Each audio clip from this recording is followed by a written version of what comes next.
ಆಚಿ ಮಸಾಲ. ಎಂತ ಅಡಿಗೆಯ ರುಚಿಯಾಗೋ ರಹಸ್ಯವು 20 ರೂಪಾಯಿ. ಗುರುಗಳೇ, ಇವಾಗ ನೀವು ಹೇಳಿದ್ರಿ ಮನೆ ಯಾವ ರೀತಿ ಇರಬೇಕು ಅಂತ ಹೇಳಿ, ಬಟ್ ನಮ್ಮ ಪ್ರಯತ್ನನೂ ಒಂಚೂರು ಮಾಡಬೇಕು ಅಂದರೆ ಯಾವ ರೀತಿ ಪ್ರಯತ್ನ ಮಾಡಿದ್ರೆ ಲಕ್ಷ್ಮಿ ಒಂದು ಸ್ವಲ್ಪ ಹೊಲಿತಾಳೆ ನಮಗೆ ಅಂತ ಹೇಳ್ಬೋದು. ಈಗ ಮನುಷ್ಯನಿಗೆ ಏನಾಗುತ್ತೆ ಅಂದರೆ ಪ್ರತಿಯೊಬ್ಬರು 3 ವಿಷಯದಲ್ಲಿ ಗಮನ ಇಟ್ಕೊಳ್ಳಲ್ಲ. ಯಾವ 3 ವಿಷಯಪ್ಪ ಅಂತಂದರೆ ಇದು ತುಂಬ ಮುಖ್ಯವಾದ ವಿಷಯ. ಏನಪ್ಪ ಅಂತಂದರೆ ಲಕ್ಷ್ಮಿ ಅಂದರೆ ಏನು? ಲಕ್ಷ್ಯ ಇತಿ ಲಕ್ಷ್ಯ, ನೋಡುವವಳು. ಇದು ಸಂಸ್ಕೃತದಲ್ಲಿ ಏನಂತಾರೆ, ನೋಡುವವಳು ಅಂತ ಹೇಳ್ತಾರೆ. ಅದಕ್ಕೆ 3 ಅಂಶಗಳು ಹೇಳ್ತಾರೆ.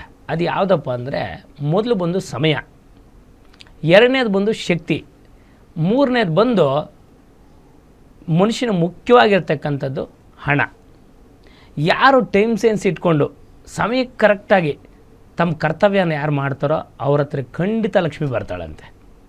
ಸಮಯ ಪ್ರಜ್ಞೆ ಯಾರಿಗಿರಲ್ಲ ಅವ್ರ ಹತ್ರ ಖಂಡಿತವಾಗಿ ಲಕ್ಷ್ಮಿ ಬರೋಲ್ಲ. ಈ ಸಮಯ ಪ್ರಜ್ಞೆ ಯಾರಿರುತ್ತೆ ಅವರಿಗೆ ಸಮಯ, ಶಕ್ತಿ, ಹಣ. ಯಾರು ಸಮಯಕ್ಕೆ ಸರಕ್ಕೆ ಆ ಕರ್ತವ್ಯನ ಮಾಡ್ತಾನೆ ಅವನು ಖಂಡಿತವಾಗಲೂ ಕೂಡ ಹಣ ಬರುತ್ತೆ. ಅವನಿಗೆ ಹಣದಿಂದ ಶಕ್ತಿ ಬರುತ್ತೆ ಅಂತೆ. ಯಾಕೆಂದರೆ ಆ ಹಣ ನ್ಯಾಯವಾದ್ದಾಗಿರಬೇಕು, ಅನ್ಯಾಯವಾದ ಹಣ ಆಗಬಾರ್ದು. ಯಾರು ಈ 3 ಸ್ವಪ್ರಯತ್ನೇನ, ಅದಕ್ಕೆ ಧೈರ್ಯ ಸಾಹಸೇ ಲಕ್ಷ್ಮಿ ಅಂದರು.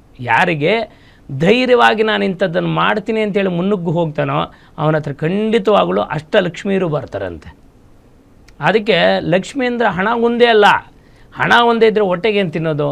ಅದಕ್ಕೆ ಸಿದ್ಧಲಕ್ಷ್ಮೀ, ಮೋಕ್ಷ ಲಕ್ಷ್ಮಿ, ಜಯಲಕ್ಷ್ಮಿ, ಸರಸ್ವತಿ, ಶ್ರೀಲಕ್ಷ್ಮಿ ಅಂದರೆ ಅರ್ಥ ಏನೋ ಹಣ ಅಂತ ಹೇಳ್ತಾರೆ. ಶ್ರೀ ಅಂದರೆ ಲಕ್ಷ್ಮಿ ಅಂತ. ಅದಕ್ಕೆ ಸಾಧಾರಣವಾಗಿ ಧೈರ್ಯಲಕ್ಷ್ಮಿ, ಸಂತಾನ ಲಕ್ಷ್ಮಿ, ಈ ಲಕ್ಷ್ಮಿ ಅಷ್ಟಲಕ್ಷ್ಮೀರು ಏನಿದ್ದಾರೆ, ಧಾನ್ಯಲಕ್ಷ್ಮಿ ಮನೆಯಲ್ಲಿ ಅಂದರೆ ಎಷ್ಟು ಹಣ ಇದ್ದರೆ ಏನು ಪ್ರಯೋಜನ? ಹೊಟ್ಟೆಗೆ ನಾವು ಅನ್ನನೇ ತಿನ್ನಬೇಕು, ಅವಳಿಲ್ಲ ಅಂದರೆ ನಡೆಯಲ್ಲ. ಅದಕ್ಕೆ ಈ ಅಷ್ಟಲಕ್ಷ್ಮೀರು ಬಂದು ನಿಮ್ಮ ಹತ್ರ ಸೇರಬೇಕಂದ್ರೆ ಮನುಷ್ಯನಿಗೆ ಸೋಮವಾರತನ ಬಿಡಬೇಕು. ಯಾರಿಗೆ ಸೋಮವಾರತನ ಇದ್ದು ಇವತ್ತು ಮಾಡೋ ದಿನ ನಾಳೆ ಮಾಡ್ತೀನಿ, ಅದಕ್ಕೆ ಹಿಂದಿಯಲ್ಲಿ ಹೇಳ್ತಾರೆ ಒಂದು ಮಾತು, ಆಜ್ ಕರನೇಕ ಅಭೀಕರೋ, ಅಭೀಕರೇಕ ಅಭೀಕರೋ ಅಂತಾರೆ. ಅಂದರೆ ಏನು?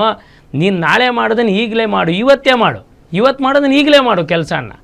ಅದಕ್ಕೆ ಯಾರು ಪೋಸ್ಟ್ಪೋನ್ ಅಂತಕ್ಕಂಥದ್ದು ಇಟ್ಕೊತಾರೋ ಅವ್ರ ಜೀವನದಲ್ಲಿ ಏನಾಗುತ್ತೆ, ಕೆಲವು ಯೋಗಗಳು ತಪ್ಪೋಗುತ್ತೆ. ಅದಕ್ಕೆ ಇವತ್ತು ಮಾಡ್ತಕ್ಕಂಥ ಕೆಲಸ ಈಗಲೇ ಮಾಡಬೇಕು.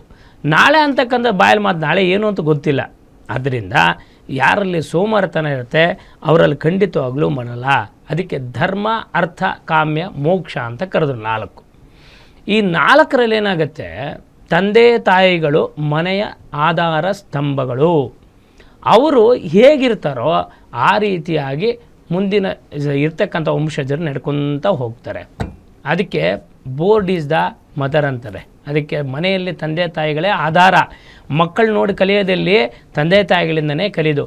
ಅದಕ್ಕೆ ತಂದೆ ತಾಯಿಗಳು ಹೆಂಗೆ ಬಿಹೇವಿಯರ್ ಇರುತ್ತೋ ಮುಂದಿನ ಮಕ್ಕಳು ಅದನ್ನೇ ಪಾಲಿಸುತ್ತವೆ.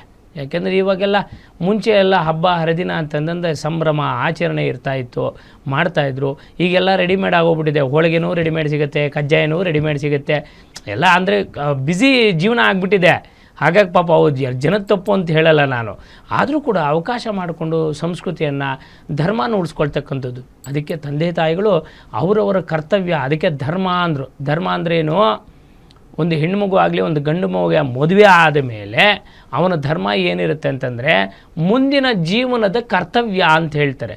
ಮಕ್ಕಳು ಹುಟ್ಟಿದ ಮೇಲೆ ಆ ಮಕ್ಕಳಿಗೆ ಒಳ್ಳೆಯ ವಿದ್ಯಾಭ್ಯಾಸ ಕೊಡ್ತಕ್ಕಂಥದ್ದು, ಮಕ್ಕಳಿಗೊಂದು ಆಸ್ತಿ ಮಾಡ್ತಕ್ಕಂಥದ್ದು ಎಲ್ಲವೂ ಆಗುತ್ತೆ. ಕೆಲವರು ಏನು ಮಾಡ್ತಾರೆ, ಪರೋಪಕಾರಾರ್ಥಂ ಇದಂ ಶರೀರಂ ಅಂತೇಳಿ ಆಚೆ ಕಡೆ ಎಲ್ಲ ಚೆನ್ನಾಗಿ ಮಾಡಿಬಿಡ್ತಾರೆ, ಮನೆಗಾಗಿ ಏನೂ ಮಾಡಿರಲ್ಲ.